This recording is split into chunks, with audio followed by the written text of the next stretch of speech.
زارون سکندر خان پر ڈالے، وہ آگے بڑھتے استفار کرنے لگا۔ میرا بازو ٹھیک کر دے، دراب پٹی ہل گئی ہے جگہ سے، زارون نے سپاٹ لہجے میں کہتے اپنے بازو سے نکلتی پٹی کی طرف اشارہ کرتے کہا جسے وہ خود نکال چکا تھا۔ دراب پریشانی سے اس کی طرف لپکا، گھٹنا فولڈ کی اس کے قریب بیٹھے وہ متفکرانہ نظروں سے اسے دیکھے گیا۔ کیا ہو گیا ہے تجھے یار؟ حالت دیکھ اپنی، کہا بھی تھا احتیاط کرنا، دراب خان اس کی پٹی درست کرتے خاصے جھنجھلاتے ہوئے لہجے میں کہہ رہا تھا۔ زارون نے سپاٹ نگاہوں سے اسے گھورا اور اگلے ہی لمحے اسے گردن سے دبوچتے وہ دونوں ٹانگیں اس کے پیٹ پر رکھتے اس پر چڑھ بیٹھا۔ دراب اس اچانک ہوئے حملے پر بلبلاتے ہوئے چیخا تھا، جبکہ گردن پر زارون سکندر خان کی گرفت پہلے سے بھی زیادہ تیز ہوئی تھی۔ زارون چھوڑ، سانس بند پڑنے پر اس کے حلق سے گھٹی گھٹی سی آواز نکلی، جبکہ زارون سکندر خان کی وحشیانہ گرفت کسی بھی طور پر ڈھیلی نہیں پڑی تھی۔ تیری بیوی میری بے ہوشی میں میرے ساتھ کیا کرتی رہی ہے دراب خان؟ زارون سکندر خان کی پھنکار پر دراب کا رنگ نیلا پڑا، آنکھیں حد درجہ پھیلی تھیں۔ دراب نے پوری قوت لگا کر اپنی گردن اس وحشی انسان کی گرفت سے آزاد کی۔ میں نے نہیں، وہ خود، کمینے انسان، تو نے ویڈیو کیوں بنائی؟ ویڈیو بیوی تیری ہے اور تو نے اسے اتنی ڈھیل دے رکھی ہے کہ وہ کسی کے ساتھ بھی منہ مارتی پھرے۔ بائیں ہاتھ کا پیچ بنایا اس نے پوری قوت، پنچ بنایا اسے پوری قوت سے اس کے قریب تکیے پہ مارتے ہوئے کہا۔ دراب کا سانس ایک بار رک کر آیا۔ دیکھ زارون، میری بیوی ہے، ہونے کے ساتھ ساتھ وہ تیری معشوقہ بھی ہے۔ میں نے تیری عزت بچائی ہے اس عورت سے، تیرے تو سالے تیری وجہ سے مجھے میری مینے نے 2 دفعہ خفا ہوئی ہے اور تو آگے سے زبان لڑا رہا ہے مجھ سے۔ اگر گریبان اب زارون کے ہاتھوں میں، اس کا گریبان اب زارون کے ہاتھوں میں تھا۔ زارون جبڑے بھیچے اسے خونخوار نگاہوں سے دیکھ رہا تھا، نہیں چل رہا تھا کہ اسے جان سے مار دیتا۔ مگر زارون، میں تیرا بہنوئی ہوں، تیری بہن کا اکلوتا شوہر، پہلی بار تیرے گھر پر آیا ہوں، کچھ تو حیا کر۔ دراب ناراضگی بھرے انداز میں کہتا اپنے کالر اسی گرفت سے آزاد کرانے لگا۔ کچھ بعید نہیں تھی کہ آج وہ اسے جان سے ہی مار ڈالتا، اس لیے اس نے پہلے سے ہی اپنے اور اس کے رشتے کی یاد دہانی کرائی۔ اسی بات کا افسوس ہے مجھے دراب خان کہ تو میری بہن حریم کا شوہر ہے، ورنہ جو اوچھی حرکتیں تو کرتا پھر رہا ہے، میرا بس چلتا تھا میں تجھے کب کا اس دنیا سے رخصت کروا چکا ہوتا۔ زارون نے ایک ایک لفظ پر زور ڈالتے دانت پیستے ہوئے کہا تھا۔ دراب خان اس کی اس معصومیت سے دیکھتا رہ گیا۔ بس آخری دفعہ معاف کر دے میرے یار، آئندہ ایسا کچھ بھی نہیں ہوگا، دراب نے عاجزانہ انداز میں درخواست کی تھی۔ زارون معافی کے لیے اگر اسے اس کے ہاتھ پیر بھی جوڑنے پڑتے تو وہ اس سے بھی گریز نہ کرتا۔ ٹھیک ہے، تجھے معافی ملے گی، مگر ایک شرط پہ۔ اس کا کالر چھوڑتے زارون سکندر خان نے سرد و سپاٹ لہجے میں کہا تھا، جبکہ دراب خان اس کی سہمی نگاہوں سے دیکھتے گیا۔ وہ زخمی شیر اس سے کیا کروانے والا تھا؟ کافی دیر تک چٹ لیتے وہ خاموشی سے چھت کو گھور رہی تھی۔ دل و دماغ میں الگ سی جنگ چل رہی تھی۔ اپنے پیٹ پر موجود زرار پاشا خان کے ہاتھ کو نظریں جھکا کر دیکھتے نعمت نے گردن موڑے اسے دیکھا، جو اس کے بالکل برابر سو رہا تھا۔ نعمت سے کوئی بھی بات کرنا اس نے ضروری نہیں سمجھا۔ کافی دیر تک کروٹیں بدلنے کے بعد جب نیند نہیں آئی تو اس نے بڑے استحقاق سے اسے اپنے حصار میں لیتے چہرہ اس کے سینے پر رکھ دیا۔ نعمت کا پورا وجود دہکتے کوئلوں کی بھٹی میں جل رہا تھا۔ زرار پاشا خان کو وہ اب تک سمجھ نہیں پائی تھی، وہ شخص اچانک اس کی زندگی میں آیا تھا، اس کی زندگی کا مالک بنا، اس کی بیٹی کو اپنے قبضے میں کرنے کے بعد اب اس کی سانسوں پر تسلط جمائے اس پر مکمل قابض ہو رہا تھا۔ مگر جانے کیوں نعمت اس کی آنکھوں میں وہ محبت، وہ چاہت نہیں ڈھونڈ پا رہی تھی جو شاید اس کا حق تھا۔ عجیب سی بے چینی، بے کلی سی تھی۔ بے اختیار اس نے زرار کے ہاتھ کو خود سے دور جھٹکا، کروٹ کے بل بوتے پر چہرہ دونوں ہاتھوں میں چھپائے بری طرح سے رو دی۔ نازک وجود بری طرح سے ہچکولے کا رہا تھا، احساس کمتری بری طرح سے اس کے وجود کو نوچے جا رہا تھا۔ وہ جانتی تھی محمل قریشی اس کی محبت تھی، اس کی بچپن کی چاہت، مگر اب تو وہ تھی اس کی بیوی۔ پھر بھی وہ ادھورا کیوں تھا؟ کیونکہ اس کے لمس میں شاید کوئی شدت، کوئی محبت نہیں تھی نعمت کے لیے۔ اکیلے کیوں رو رہی ہو خانم؟ یہاں آؤ، میری باہوں میں موجود میں یہاں رو لو میرے سینے سے لگ کر۔ وہ جو اسے سوتا ہوا سمجھ رہی تھی، اب اس کی گمبھیر آواز پر نعمت کے وجود سے تکیہ سکتا سا طاری ہو گیا۔ زرار اس کے وجود سے کوئی حرکت نہ پاتے اسے نرمی سے کمر سے تھامے اپنے نزدیک کھینچ گیا۔ ایک ہاتھ اس کی کمر کے گرد لپیٹے وہ بغور اس کی بند لرزتی آنکھوں کو دیکھے گیا۔ کس بات پر اتنا رویا جا رہا ہے؟ اس کے آنسوؤں کو انگلی سے چنتے وہ بے حد نرم لہجے میں پوچھ رہا تھا۔ نعمت کا سر اس کے بازو پر تھا، بس اس کے پوچھنے کی دیر تھی۔ نعمت شاہ کے رونے میں اور بھی روانی آئی۔ زرار نیند سے چور آنکھیں اس پر ٹکائے بس خاموشی سے اسے روتا دیکھ رہا تھا۔ بس کر دو خانم، کیا چاہتی ہو؟ رو رو کر دریا بہانا چاہ رہی ہو؟ زرار نے گہری سانس بھرتے اس کے چہرے چہرے کو نرمی سے چھوا۔ نعمت جھٹپٹا کر اس کے ہاتھ دور جھٹک گئی۔ اس کی حرکت پر زرار پاشا کے چہرے پر کئی بل سمٹا۔ ایبرو اچکاتے اس نے شہد رنگ آنکھوں میں سرد مہری سمیٹے پھر سے اس کے گال پر ہاتھ جمایا، جس پر وہ تڑپ کر اس کی پہنچ سے دور ہوتی اسے خود سے دور دھکیل گئی۔ زرار جبڑے بھینچے انتہائی حد تک بس اسے خاموشی سے دیکھ رہا تھا۔ غالباً وہ مزاحمت تمہیں صبح کرنی چاہیے تھی، اب ان سب کو میں کیا سمجھوں؟ وہ انتہائی بے باکی سے کہتا، اس کے چہرے کو گھور کر دیکھتے ایک دم سے اس کے قریب ہوتے اس کے چہرے پر جھکا تھا۔ نعمت نے بے ساختہ ہی بھیگی آنکھیں جھکتے اسے غصے سے گھورا، لرزتا ہاتھ اس کے سینے پر رکھتے اسے خود سے دور کیا۔ اگر مجھے معلوم ہوتا کہ آپ صرف مجھ پر احسان کرنے کے لیے میرے حقوق ادا دے رہے ہیں تو میں آپ کو یہ احسان کبھی نہ کرنے دیتی۔ پاشا خان: واٹ احسان؟ زرار حوالوں کی طرح منہ کھولے اسے دیکھتا رہا گیا۔ یہ کیا بکواس کر رہی ہو اپنے ذہن میں تم؟ زرار کا لہجہ اچانک سخت پڑا تھا۔ وہ اس کی فیلنگز کو احسان کا نام دے کر اسے کیا ثابت کرنا چاہتی تھی؟ وہ مانتا تھا کہ وہ محمل قریشی کی جگہ کسی کو نہیں دے سکتا تھا، اور نہ ہی اس نے کبھی نعمت اور محمل میں مقابلہ کیا تھا۔ اس کی بیوی اس کے لیے سب سے بڑھ کر تھی، مگر آج اسے پہلی بار یہ احساس ہوا تھا کہ وہ اس کی دوست کی محبت بھی تھی، ساحر شاہ کا عشق تھی، وہ لڑکی جو قسمت کی ستم ظریفی سے آج اس کی بیوی بن چکی تھی۔ بس ایک یہی دکھ، یہی درد ہی تو تھا جو وہ اپنے آپ میں نہیں رہا تھا، مگر اس کا مطلب یہ ہرگز نہیں تھا کہ وہ نعمت پر کسی قسم کا احسان کر رہا۔ اسے پہلے سے ہی علم تھا کہ اس رشتے کو استوار کرنے میں اسے دونوں طرف سے دشواریاں آئیں گی، اور ہوا بھی یہی تھا۔ وہ اپنے دل سے محمل کے عکس کو دھو چکا تھا، مگر ساحر شاہ کی یادوں کو کبھی چاہ کر بھی نہیں نکال سکتا تھا، اور نہ ہی وہ نعمت شاہ پر یہ وعدے کرنا چاہتا تھا کہ وہ اس کے ساحر کی بیوی تھی۔ بکواس نہیں کر رہی میں جو بھی کہہ رہی ہوں سچ کہہ رہی ہوں۔ آپ بتائیں، جب آپ محمل کو بھول نہیں پا رہے تھے کیوں آئے میرے قریب؟ وہ لمحوں میں اس کا گریبان جگڑتے شدت بھرے انداز میں چیخی تھی۔ زرار نے بے اختیار گردن موڑ کر نور کو دیکھا جو سو رہی تھی۔ سیاہ آنکھوں میں شدید جلن اور محبت کی ہلکی سی آگ دہک رہی تھی۔ اس آگ میں جھلستے نعمت شاہ کا تن بدن خاکستر ہوتا جا رہا تھا۔ مان زرار پاشا کی شہدرنگ آنکھوں میں شریر سی چمک امڈی، لبوں کے کونوں پر دل فریب مسکراہٹ سمٹی۔ اس نے لب دبائے دانتوں تلے، دوسرے ہی لمحے نعمت شاہ کی نائٹی کو گریبان سے جگڑتے اسے کھینچے خود سے نزدیک کیا۔ اس کی بے باک حرکت پر نعمت کے چہرے پر پورے وجود کو خون سے مٹایا۔ نظریں شرم و حیا سے بے ساختہ ہی جھکائے وہ ایک دم سے اس کا گریبان چھوڑ گئی۔ اس کی احتیاط پر زرار کافی محسوس ہوا۔ سچ سچ بتاؤ، کیا میرے نزدیک آنے پر تمہیں ساحر شاہ یاد نہیں آیا؟ اس کی سلگتی سانسیں اس کے چہرے پر چھوڑتے وہ ایک آئیبرو اچکاتے تفتیشی انداز میں اس کے خوبصورت چہرے کو جانچ رہا تھا۔ نعمت نے جھٹ سے آنکھیں کھول کر اسے دیکھا۔ ہاں، یہ سچ تھا، کچھ لمحات کے لیے ساحر شاہ اس کے حواسوں پہ طاری رہا تھا، مگر پھر زرار پاشا نے اسے کچھ یاد نہیں رکھنے دیا۔ نہیں تو بالکل بھی نہیں، نعمت نے جھٹ سے بے ہنگم سانسوں کے بیچ جواب دیا۔ اس کا عجلت بھرا انداز زرار کے لبوں پر دل فریب سی مسکراہٹ بکھیر گیا۔ بے ساختہ ہی اس نے جھک کر اپنے دہکتے ہونٹ نعمت شاہ کی پیشانی پر رکھے۔ نعمت اس کے شدت بھرے انداز میں آنکھیں سختی سے میچ گئی۔ بالکل اسی طرح محمل قریشی بھی مجھے یاد نہیں آئی۔ نعمت پاشا خان: ضروری نہیں کہ میری اداسی کے پیچھے صرف وہی وجہ ہو، اس سے جلنے کی کوئی ضرورت نہیں تمہیں۔ وہ اب تمہارے بھائی کی زندگی میں پوری طرح سے شامل ہو چکی ہے، اس کی اولاد کو جنم دینے والی ہے، اس لیے اب اسے یاد کر کے اپنا خون مت جلایا کرو۔ خان صرف تمہارا ہے۔ اب تاعمر کے لیے ہونٹوں کا لمس اس کی پیشانی کے رینگتے اس کی کنپٹی اور پھر گالوں تک آیا تھا۔ نعمت بری طرح سے لرزتے گہری سانس بھرتے آنکھیں سختی سے میچ گئی۔ پاشا، کیا سچ میں میرے لالا باپ بننے والے ہیں؟ زرار کو اس کی آواز میں سوال اور عجیب سی خوشی محسوس ہوئی تھی۔ وہ آنکھیں موندے اس کی گردن چہرہ چھپائے ہوئے تھے۔ اس سے زیادہ بولنے کی ہمت نہیں تھی اس میں۔ اگر وہ کچھ پوچھ لیتی تو وہ کیا اس کے لالا اس کی حویلی پر نظر جمائے ہوئے ہے تو وہ کیا جواب دیتا؟ جواب تو صاف تھا، وہاں موجود وہ لڑکی اگلی ساری زندگی کے لیے زرار پاشا خان کی نظر اس حویلی پر رہنے والی تھی۔ محمل قریشی کو ملنے والی ذرا سی تکلیف وہ ہرگز برداشت نہیں کر سکتا تھا۔ امان، حقیقت یا حق یا عزت تو نہیں، یہ معاملہ محبت اور عشق کا تھا۔ کئی کہانیاں ادھوری ہو کر بھی مکمل لکھی جاتی ہیں، اور زرار پاشا خان اور محمل قریشی کی محبت کی کہانی بھی انہی کہانیوں میں سے ایک تھی۔ آغا، کیا ہوا ہے؟ اس قدر غصے میں کیوں ہو تم؟ نفیسہ شاہ اس کے سر تاثرات کو دیکھتے متفکرانہ انداز میں اسے قریب ہوئی۔ کندھے پر ہاتھ رکھتے انہوں نے پریشانی سے اسے دیکھا جو اب تک فرش پر گرے سالن کو گھور رہا تھا۔ ایک منٹ اماں سائیں، آپ ایک طرف ہو جائیں۔ نظر جھکائے وہ کمال جب سے بولا۔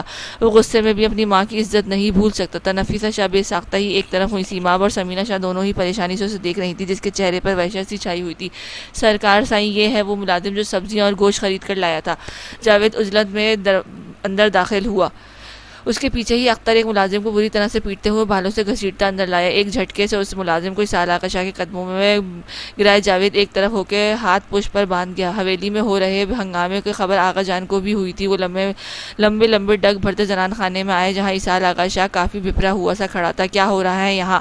آغا جان کی سرد آواز پر اسحاق نے گردن موڑ کر انہیں دیکھا اور پھر زمین پر گرے ملازم پر ٹوٹ پڑا۔ چند ہی منٹوں میں وہ اس ملازم کے منہ کا نقشہ بری طرح سے بگاڑ گیا تھا۔ اس کا پورا چہرہ لہو لہان ہو کر رہ گیا تھا۔ اسحاق نے اس پر بس نہیں کیا تھا، وہ اس کے پیٹ پر ٹھڈوں اور لاتوں کی برسات کرتا چلا گیا۔ آغا جان اسے مشتعل روپ کو دیکھ کر لب بھینچ کر رہ گئے۔ وہیں اس ملازم کی چیخ و پکار پر محمل بھاگ کر باہر آئی۔ ریلنگ کی اوٹ کے پیچھے چھپتے وہ گہری نیلی آنکھیں خوف سے پھیلائے اس ملازم کی ابتر حالت دیکھ کر منہ پر ہاتھ رکھ گئی تھی۔ اسحاق آغا شاہ کو اس نے ہر وقت نرم ہی پایا تھا، مگر آج اس کا یہ وحشی روپ اس کے رونگٹے کھڑے کر گیا تھا۔ نیلی آنکھوں میں اس کا خوف سا تیر پڑا تھا۔ اسحاق نے اس ملازم کو بازو کو بری طرح سے موڑ اس کی پشت پر لگایا تھا۔ اس کی چیخیں پوری حویلی کی در و دیوار کو ہلا رہی تھی۔ بے ساختہ ہی محمل نے ہونٹوں پر ہاتھ رکھتا اپنی چیخوں کو دبایا۔ خوف و دہشت سے بھری نیلی آنکھوں میں اسحاق آغا شاہ کے دیکھتے اب بھاگتے ہوئے کمرے میں بند ہوئی۔ حویلی میں گونجتی آواز کو سن کر ختیجہ دوپٹہ اوڑھتے باہر آئی تھی۔ ماتھے پر بل ڈالے وہ اب حیرت سے اس کا سامنے کا منظر دیکھ کر سانس روک گئی تھی۔ چہرے پر تاریک سا سایہ لہراتا۔ معاف کر دے سائیں، مجھ سے غلطی ہو گئی۔ وہ ملازم اسحاق آغا شاہ کے پاؤں کو جکڑتے بری طرح سے گڑ گڑایا تھا۔ معافی کس چیز کی معافی اسلم؟ تمہاری تنخواہ سے زیادہ خرچ ہر ماہ تمہاری بیوی اور بچوں کو تک جاتا تھا، صرف اور صرف اس سردار کے حکم پر، مگر تم نے اس سردار کی اولاد کو جان سے مارنے سے پہلے ایک بار بھی نہیں سوچا۔ اسحاق آغا شاہ کی دہاڑ پر کسی کا سانس خشک کر گئی۔ آج وہ ایک باپ کے روپ میں اپنی اولاد کے لیے لڑ رہا تھا۔ ختیجہ اس کے وحشی روپ، اسلم کی حالت دیکھ کر تھر تھر خوف سے کانپ نیلی پڑ گئی، ٹانگیں ایک دم سے بے جان ہوئی۔ ٹھہرو آغا! آغا جان کی گرجدار آواز پر اسحاق ایک دم سے رخ موڑ کر انہیں دیکھتے اس سے دور ہوا۔ آغا جان قدم قدم چلتے اب اس ملازم کے سر پر پہنچے جس نے خوف کی زیادہ سی نظریں آغا جان کو دیکھ کر بند ہونے کو تھی۔ پورے جسم پر کپ کپی سی تاری تھی۔ جاوید آغا جان کے مخصوص اشارے پر آگے بڑھا، اسلم کو بالوں سے جکڑتے اسے گھٹنوں کے بل آغا جان کے سامنے بٹھایا۔ سائیں معاف، کس کے کہنے پر تم نے ہمارے وارث کو ضرر پہنچانے کا سوچا؟ برف سے بھی زیادہ سرد اور برفیلے لہجے میں پوچھتے آغا جان اس کی طرف جھکے جو دہشت سے نیلا پڑ گیا تھا۔ اسلم نے نظریں پھیر کر ایک طرف کھڑی ختیجہ کو دیکھا جس کے چہرے پر خوف کے سائے منڈلائے۔ وہ بے جان پڑتی ٹانگوں سے پیچھے کو کھسکی۔ چھوٹی بی بی سائیں نے کہا تھا۔ وہ لرزتے ہاتھوں کی انگلی ختیجہ کی طرف کرتے بمشکل سے بولا۔ سیماب کے منہ پر ہاتھ رکھے بے یقینی سے آنکھیں پھیلائے اسے دیکھا جو اپنا کہا سچ کرنے والی تھی۔ سمینہ شاہ تو اس کی دیدہ دلیری پر کافی متاثر لگ رہی تھی، مگر انہیں افسوس تھا کہ آخرکار کیسے اس کا پلان فیل پڑ گیا۔ نفیسہ شاہ کا پورا وجود غصے سے سرخ پڑ گیا تھا۔ ان کا بیٹے کی خوشیوں کو پہلے ہی کم دشمن تھے جو اب ختیجہ بھی آ گئی تھی۔ جاوید اسے لے جاؤ یہاں سے، آج کی ساری رات اسے ایسی سزا دو کہ اگر یہ کل تک زندہ بچ گیا تو یہ یاد کرے کہ آخر اس نے کس خاندان کے ساتھ غداری کرنے کا سوچا۔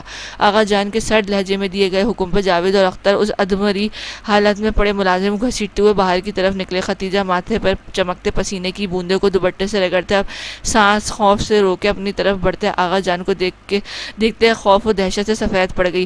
ہم نے تمہاری ہر بچکانہ حرکت کو اس لیے نظر انداز کیا کہ تم ہماری نواسی ہو، مگر ہمارے پوتے کو جو کوئی بھی ضرر پہنچانے کا سوچے گا اس کا حشر کتنا تباہ کن ہوگا یہ کوئی اسلم سے پوچھے۔ چٹاخ! آغا جان کا ہاتھ اٹھاتا ختیجہ کے گال پر ایک زوردار تھپڑ رسید کرتے وہ لہو ہو رہی آنکھوں سے اسے گھورتے مٹھیاں بھی ضبط سے بھینچ گئے۔ سمینہ شاہ اور نفیسہ شاہ تو آغا جان کی حرکت پر منہ پر ہاتھ رکھتے رہ گئی، جبکہ اسحاق سپاٹ چہرے سمیت وہاں کھڑا تھا۔ تمہاری جگہ اگر کوئی اور عورت یہ کرتی تو اس وقت تک یہ عروس ازمیر شاہ اس کی چمڑی ادھیڑ دیتا، مگر افسوس کہ تم ہماری نواسی ہو۔ کل کا سورج تم اس حویلی میں نہیں دیکھو گی، کوئی بھی تمہاری مدد نہیں کرے گا۔ اس حویلی سے اپنا سامان باندھو اور ابھی کے ابھی فوراً اس حویلی سے دفع ہو جاؤ۔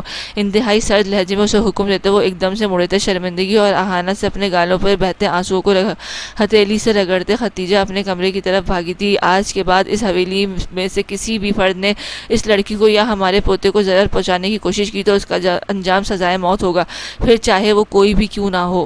ایک قہر برساتی نگاہ ان سبھی پر ڈالے آغا جان سپاٹ لہجے میں سبھی کو باور کراتے اب لمبے لمبے ڈگ بھرتے باہر نکلے۔ آغا ان سبھی پر ایک نگاہ ڈالتے اجرت بھرے انداز میں باہر کی سمت بڑھا۔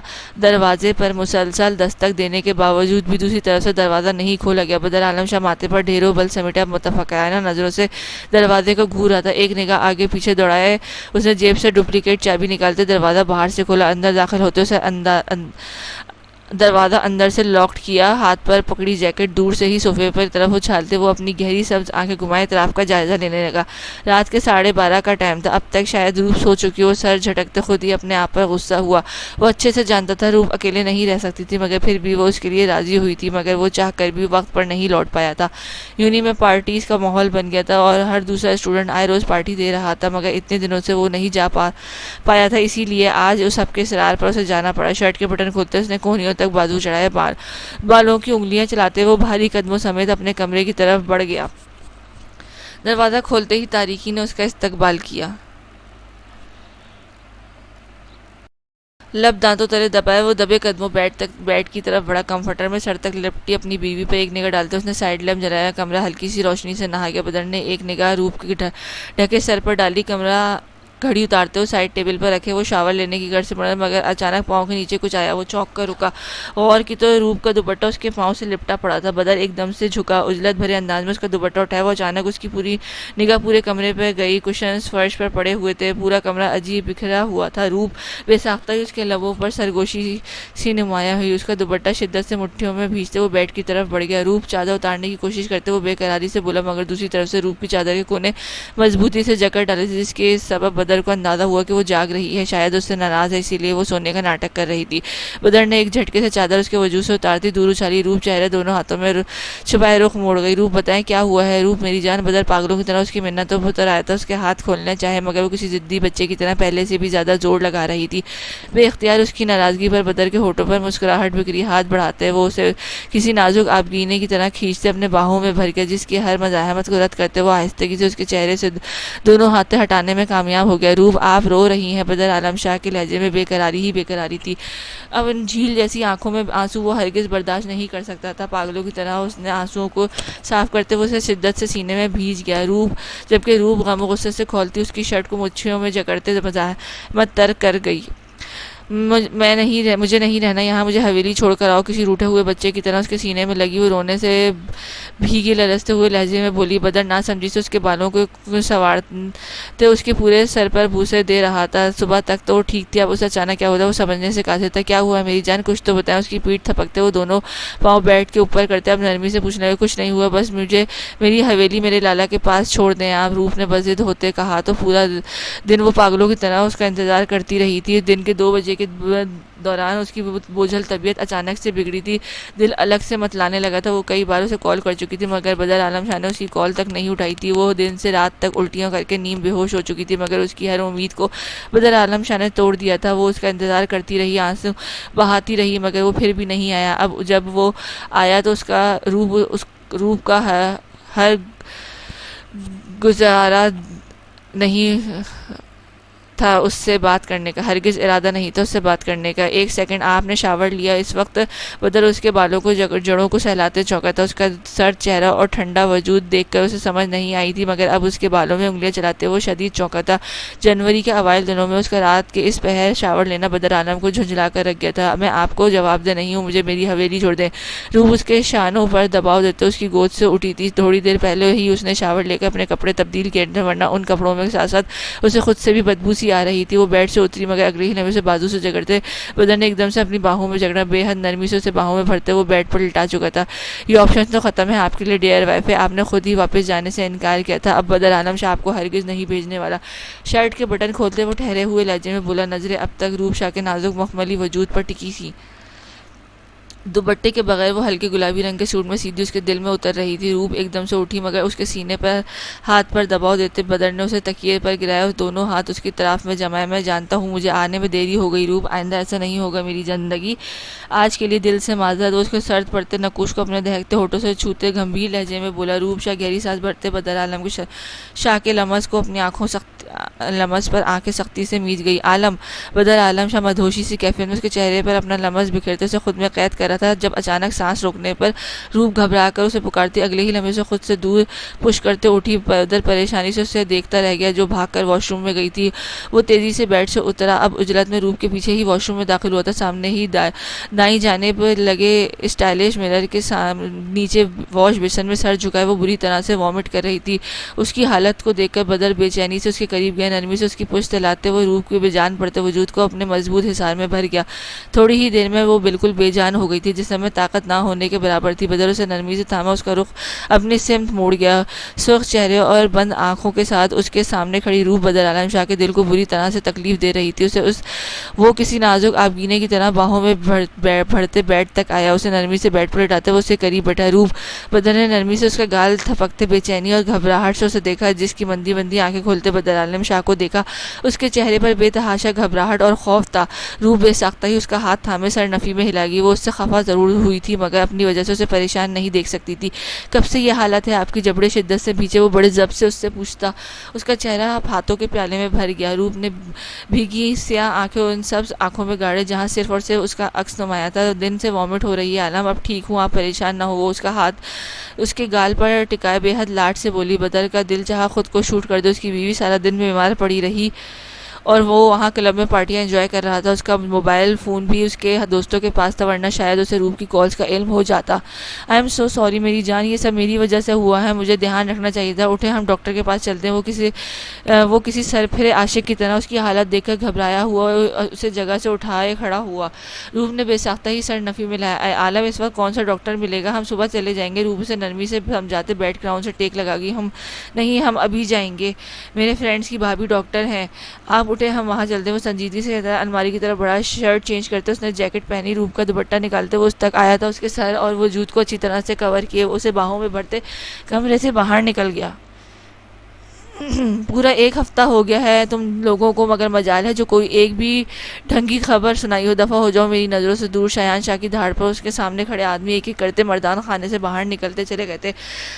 خطا معاف سرکار مگر سردار اسحاق آقا شاہ نے اپنے ہر علاقے کو سیکورٹی اس قدر بڑھا دی ہے کہ اگر ہم سب لوگ چاہ کر بھی کچھ نہیں کر سکتے. اور تو اور اب کوئی غیر آدمی دکھے تو اسے فوراً سردار کے سامنے پیش کیا جاتا ہے. شایان شاہ کا خاص آدمی اس کے سامنے کھڑے اب سنجیدگی سے گویا ہوا تو علاؤالدین شاہ نے جبڑے بری طرح سے بھیچے. اسحاق آقا شاہ ایک آدمی میری زندگی کا عذاب بنتا جا رہا ہے. میں جتنا اس سے برباد کرنے کی کوشش کرتا ہوں وہ اتنا ہی پہلے سے بھی زیادہ مضبوط بن کر نکل پڑتا ہے مگر اب اور نہیں. اب ایسا وار کروں گا میں کہ اسے نہ تو اپنی ہوش رہے گا اور نہ ہی اپنے لوگوں کا کہیں منہ دکھانے کے قابل نہیں چھوڑوں گا میں اسے. دونوں ہاتھوں کی مٹھیاں سختی سے بھیجتے شایان شاہ نفرت آمیز لہجے میں غرایا تھا. اس کا بس نہیں چل رہا تھا ورنہ وہ اسحاق آقا شاہ کے نام کو ہی جڑ سے مٹا دیتا. ایک بات یاد رکھنا شایان شاہ تم نے پہلے اس کی بہن کو استعمال کیا وہ خاموش رہا. اس کے لوگوں پر حملہ کیا وہ خاموش رہا. یہ نہ ہو کہ وہ کوئی سازش کھیل رہا ہو. علاؤالدین شاہ اسحاق آقا شاہ کی رگ رگ سے واقف تھا. وہ دیکھنے میں جتنا نرم طبیعت کا مالک تھا وہ اندر سے اتنا ہی سخت اور اکھڑ مزاج تھا. آپ فکر مت کریں بابا صاحب اس بار میں اس لڑکی کو برباد کروں گا جس کے لیے اس نے میرے عزیز بھائی کو جان سے مارا. اس کی وہ 2 ٹکے کی بیوی ہر حال میں میرے بستر کی زینت بن کر رہے گی. شایان شاہ کی آنکھوں میں خون کے ہلکورے مارا تھا. محمل کا نازک وجود اس کے بے تحاشا حسن وہ بھلا ہی کب تھا. اس لڑکی سے اسے صرف اور صرف ایک ہی جذبہ محسوس ہو رہا تھا اور وہ بھی نفرت کا.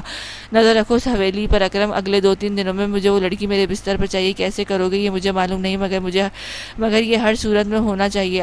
جبڑے آخری حد تک بھیجتے وہ نفرت سے غرایا تھا جبکہ اکرم سر ہلاتے وہاں سے چلا گیا.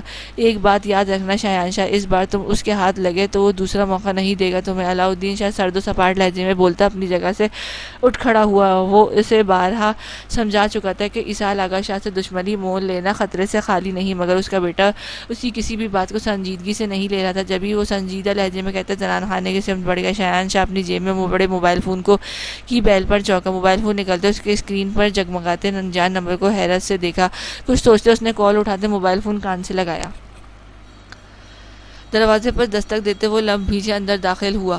محمل جو کروٹ کے بل لیٹی جانے کی کیا سوچ رہی تھی اچانک اسحاق آقا شاہ کی آمد پر ایک دم سے کرنٹ کھاتے اٹھ بیٹھی. نیلی حسین آنکھوں میں بے تحاشا گھبراہٹ اور ڈر کی سرخیاں جھلک رہی تھیں. اس کا موبائل فون آف کرتے اب ایک بھرپور نگاہ محمل پر ڈالتے آگے بڑھا. موبائل فون ٹیبل پر رکھتے وہ الماری سے اپنا نائٹ ڈریس نکالتے واش روم کی سمت بڑھا. دروازہ بند ہوتے ہی محمل نے گہری سانس بھرتے اپنی رکی ہوئی سانس بحال کی. اسحاق آقا شاہ سے وہ اس قدر خوفزدہ ہو گئی تھی کہ اب اس کی طرف دیکھتے ہوئے بھی اسے ڈر لگ رہا تھا.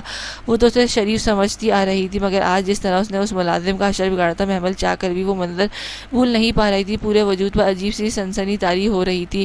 گھٹنوں کے گرد ہاتھ بندے وہ سہمی نیلی آنکھیں پھیلائے واش روم کے بند دروازے کو دیکھ رہی تھی۔ شاور سے گرتے پانی کی آوازیں باہر تک سنائی دے رہی تھی۔ دروازے پر ہوتی دستک سن کر محمل جو اپنے دھیان بیٹھی تھی وہ ہڑبڑا کر اچھلی، گردن موڑے اس نے کمرے کے بند دروازے کو دیکھا۔ دوپٹہ اچھے سے سر پر اوڑھتے وہ دروازے کی طرف بڑھی۔ آپ دروازے کے باہر کھڑی نفیسہ شاہ کو بے اختیار اس کے منہ پر یہ الفاظ ادا ہوئے۔ نفیسہ شاہ گہری سانس بھرتے اس کے قریب سے گزر کر اندر داخل ہوئی۔ ایک نگاہ پورے کمرے پر دوڑائی۔ جب سے محمل آئی تھی شاید وہ آج پہلی دفعہ پورے کمرے کا بغور جائزہ لے رہی تھی۔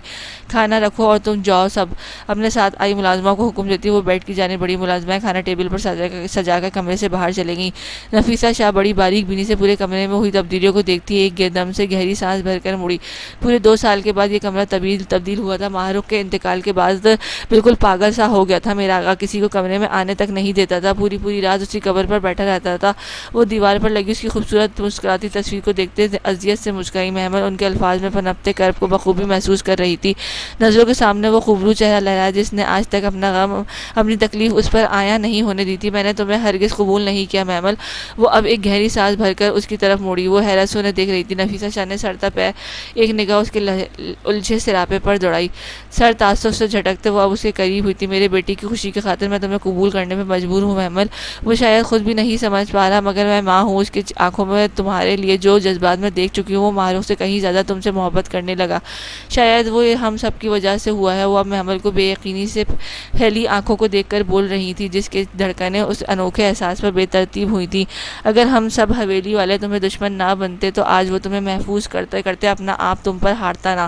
بہت سادہ دل ہے میرا آقا، کسی کو تکلیف میں برداشت نہیں کر سکتا وہ، خاص طور پر خود سے جڑی عورتوں کو۔ شاید اس لیے تم خوش قسمت بھی ہو محمل قریشی کہ تمہارے حصے میں میرا بیٹا آیا۔ محمل ان کے لہجے کے مان پر خاموشی سے نظریں جھکا گئی۔ بھلا وہ کیا کہتی؟ اب سے تھوڑی دیر پہلے تک وہ یہی مان وہ خود محسوس کرتی آ رہی تھی۔ تم سوچ رہی ہوگی کہ میں یہ سب تمہیں کیوں بتا رہی ہوں؟ نفیسہ شاہ اس کی سوچ پڑتے مویم سا مسکرائیں۔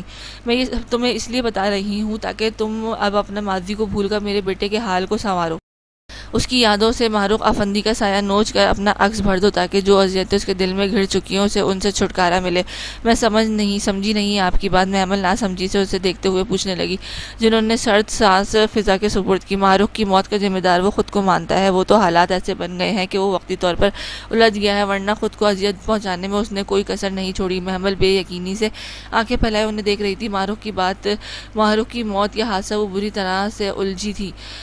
اب تم بیوی ہو آقا کی، وہ تمہیں بیوی کی درجہ بہت پہلے ہی دے چکا ہے۔ اب تمہارا فرض ہے محمل اس کے ماضی کو اس کی یادوں سے باہر کرو تاکہ وہ ماہ رخ افندی کو بھول سکے۔ وہ انہیں بھول چکے ہیں، آپ بے فکر ہیں۔ محمل جھٹ سے بولی تھی، جاننے کہ وہ اعتماد اسے خود پر تھا کہ وہ اس کے ماضی بھلا چکی ہے۔ نفیسہ شاہ گہری سانس بھرتے اسے دیکھے گئی۔ اگر وہ اسے بھول چکا ہوتا تو تھوڑی دیر پہلے اس کے کمرے سے نکل کر تم تک نہ آتا، وہ سیدھا تمہارے پاس آتا۔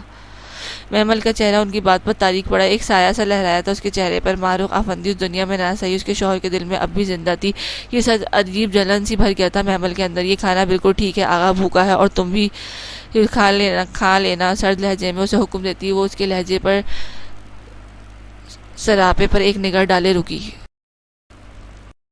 وہ اس الجھے سراپے پہ ایک نگاہ ڈالے رکی۔ اپنا حلیہ درست کرو، کہیں سے بھی نہیں لگتا کہ تم چند ماہ کی دلہن ہو۔ وہ سپاٹ نگاہ اس کے چہرے پہ ڈالتے کمرے سے نکل گئی۔ محمل فریج سی کھڑی بند دروازے کو گھورتی رہ گئی۔ کون آیا تھا؟ بالوں میں انگلیاں چلاتے وہ سامنے کھڑی محمل سے استفسار کرتے بھاری قدم اٹھاتے اس کی طرف بڑھا۔ محمل چونکی غائب دماغی سے اسے دیکھا، وہ سر نفی میں ہلا گئی، آنکھیں چپتے وہ لب بھیجے دانتوں تلے دبائے اب اسے دیکھنے سے گریز برت رہی تھی۔ اماں سائیں آئی تھی، جھکے سر سمیت وہ مدھم لہجے میں بولی، اس کی آواز میں لرزاہٹ محسوس کرتے ہی سال چوک کر اس تک آیا۔ تھوڑی کے نیچے رکھے ہاتھ اس نے نرمی سے اس کے چہرہ اپنے روبرو کیا۔ اس کے منہ سے اماں سائیں سن کر وہ کافی پرسکون ہوا تھا۔ لبوں پر مدھم سی مسکراہٹ سمیٹے وہ نرمی سے اس کی پیشانی پر بوسہ دیے صوفے کی طرف بڑھا۔ آ جاؤ محمل، کھانا کھا لو پھر ریسٹ کر لینا، کافی تھکی ہوئی لگ رہی ہو تم۔ مثال ماتھے پر بل سمیٹے اب ساری ڈشز کو باریک بینی سے دیکھنے لگا۔ اسے اندازہ تھا کہ اگر اس کی اماں سائیں کھانا لائی ہیں تو وہ بالکل ٹھیک ہوگا، مگر پھر بھی احتیاط ضروری تھی۔ میں تھکی ہوئی نہیں، بالکل ٹھیک ہوں میں، محمل نے دو بدو جواب دیا۔ اسے اسال حیرت سے اسے دیکھا جو بھاگ کر ڈریسنگ روم میں بند ہوئی تھی۔ ڈش میں سالن نکالتے وہ اس کا مندرجہ تھا، جو تھوڑی دیر بعد سیاہ رنگ کے خوبصورت فراک پہنے، دوپٹہ گردن کے گرد لپیٹے اب صوفے کی طرف بڑی۔ سال اس کا مکمل جائزہ لیا، جس کا حسین سراپا سیاہ رنگ میں دمک رہا تھا۔ خوبصورت چہرے پہ نظریں اٹھانا انتہائی مشکل لگ رہا تھا اسے۔ محمل ہونٹ کو چلتے بڑے حق سے اس کے قریب جا بیٹھی۔ سال اس کے چہرے پر گھبراہٹ دیکھ کر کچھ متفکر ہوا تھا، اوپر سے اس کا یوں چینج کرنا، وہ اپنی مرضی کے حلیے میں رہتی تھی، سال نے کبھی اسے روکا ٹوکا نہیں تھا، مگر آج محمل کا یوں رات کے وقت چینج کرنا، اتنا بھاری بھرکم جوڑا پہنا، اسے سچ میں چونکا گیا تھا۔ اتنا پسینہ کیوں آ رہا ہے تمہیں سائیں کی جان؟ اس کے گرد اپنے بازوؤں کا مضبوط حصار باندھے اسے نرمی سے خود سے لگائے، نرم لہجے میں استفسار کرنے لگا۔ وہ اسے ہینڈل کرنا اچھے سے جانتا تھا۔ نہیں تو میں ڈر تو نہیں رہی؟ نیلی خوبصورت آنکھیں پھیلائے وہ محمل جھٹ سے بولی۔ اس کے لبوں پر الفاظ ڈر سنتے ہی سال کے ہونٹوں پر مسکراہٹ گہری ہوئی۔ بے اختیار اس نے جھک کر محمل کی پیشانی کو اپنے لمس سے مہکایا۔ محمل اس کی دل فریب خوشبو خود میں اتارتے آنکھیں موند گئی، وجود پر ہلکی ہلکی سی کپاہٹ تاری تھی۔ اسے ملازم کو مارنا ضروری تھا میری جان؟ اگر میں ایسا نہ کرتا تو یقیناً کل کوئی دوسرا میری بیوی اور میرے بچے کو نقصان پہنچانے کے لیے آتا، اور اگر کسی نے ایسا سوچا بھی تو اس ملازم کی حالت یاد کر کے وہ اپنے قدم روک دے گا۔ انگلیوں کے پوروں سے اس کی گلابی گال کو سلاتے وہ نرمی سے اس کے گالوں کو لبوں سے چھوتے اسے گود میں بھرتے سینے میں بھیج گیا۔ محمل گہری سانسیں بھرتے اس کے سینے میں منہ دیے پڑی تھی۔ کھانا کھا لو محمل، دوا بھی لینی ہے تمہیں؟ سال اس کے بالوں کو سہلاتے نرمی سے بولا تو محمل جھٹ سے اٹھ بیٹھی، مگر اسے کمر سے تھامے وہ اسے روک گیا۔ محمل سر جھکا، شرم سے سرخ پڑتے اسے گود میں بیٹھی رہی، جس نے اسے اچھے سے اپنی ہاتھوں سے کھانا کھلاتے اپنی گرفت سے آزاد کیا۔ محمل دوا کھاتے ڈریسنگ ٹیبل کی طرف بڑھ گئی۔ سال پانی کے گلاس ہونٹوں سے لگائے اسے بغور دیکھ رہا تھا، جس نے کیچر اتارتے اپنے بالوں کو کنگھی کرتے، آنکھوں میں کاجل لگائے، لبوں پر ہلکی سی لپسٹک لگاتے وہ دونوں ہاتھوں سے چوڑیاں پہنتے ہی سال کو پرفیوم اڑائے خود پر اسپرے کرتی ایک دم سے مڑی، لبوں کو لگا۔ اس کا گلاس والا ہاتھ ایک دم سے فریز ہوا، اتنی سی تیاری سے اس کے حسن کو دو آتشہ بنا دیا تھا۔ سال کا دل زور سے دھڑکا، گلاس ٹیبل پر رکھتے وہ مشکل سے اپنی سانسیں ہموار کرتا، مضبوط قدم بیڈ کی طرف بڑھاتے وہ اپنے طرف سے بیڈ پر چڑھا۔ وہ بیڈ گراؤنڈ سے ٹیک لگایا، اس نے ہاتھ محمل کی طرف بڑھایا، جس نے بنا توقف کے اس کے بڑے ہاتھ کو بڑے حق سے تھاما تھا۔ اگلے ہی لمحے میں وہ اسے اپنے نزدیک کر کے جو سانس روکے اس کے حصار میں اس کے سینے سے لگی نظریں جھکا گئی۔ سال کا ہاتھ کی انگلیاں اس کے نقوش بڑے حق سے چھو رہی تھی، سیاہ آنکھوں میں خمار کی سرخی ہر گزرتے لمحے کے ساتھ بڑھتی جا رہی تھی۔ لگتا ہے اماں سائی نے تمہیں ٹریننگ دی ہے مجھے قابو میں کرنے کی، وہ اس کی تھوڑی کو چومتے مخمور لہجے میں بولا۔ محمل اس کی شدت بھرے لمس پر جی جان سے کانپی، چہرے کے رنگ یکدم سے سرخ پڑا تھا۔ نہیں تو اس کے پوچھنے پر وہ جھٹ سے انکار کر گئی۔ سال ایک دم سے چونکا، مسکرایا۔ میں اچھے سے جانتا ہوں میری جان، تم کب سچ بولتی ہو اور کب جھوٹ، اب بتاؤ وہ کیا کہہ رہی تھی؟ محمل انگلیاں اس کی نگاہوں میں الجھائے وہ گمبھیر لہجے میں پوچھتا، اس کے بالوں میں چہرہ چھپا گیا۔ محمل سینے پہ دھڑکتے اس پاگل ہوتے دل سمیت اس کے شانوں کو مضبوطی سے جکڑتے گہری سانس بھرنے لگی۔ انہوں نے کہا تھا کہ آپ کو قابو میں کروں، آپ میرے شوہر ہیں، آپ پر صرف میرا حق ہے۔ محمل نظریں جھکائے لرزتے ہونٹوں سمیت بمشکل سے بولی تھی۔ وہ سال آغا شاہ سے کچھ بھی چھپا نہیں سکتی تھی، سال یہ بات بخوبی جانتا تھا۔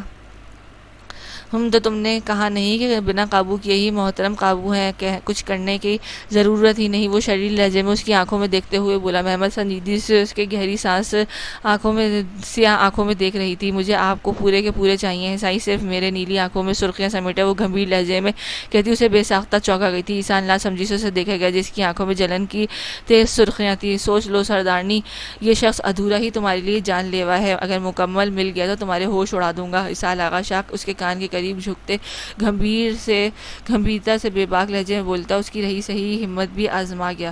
آپ ایک بار آئیں تو صحیح، آپ کی تکمیل میں اپنی ذات سے مکمل کر دوں گی سائیں۔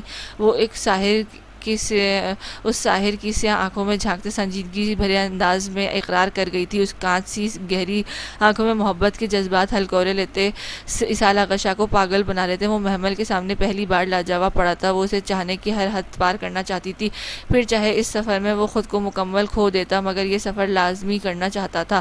یہ اسحاق آغا شاہ تمہیں پورا حق دے رہا ہے محمل آغا شاہ، جیسے چاہو ویسے میری ذات کی تکمیل کرو، اگر مجھ میں تمہارے سوا کچھ باقی رہا تو میں سمجھ جاؤں گا کہ تم ناکام رہی۔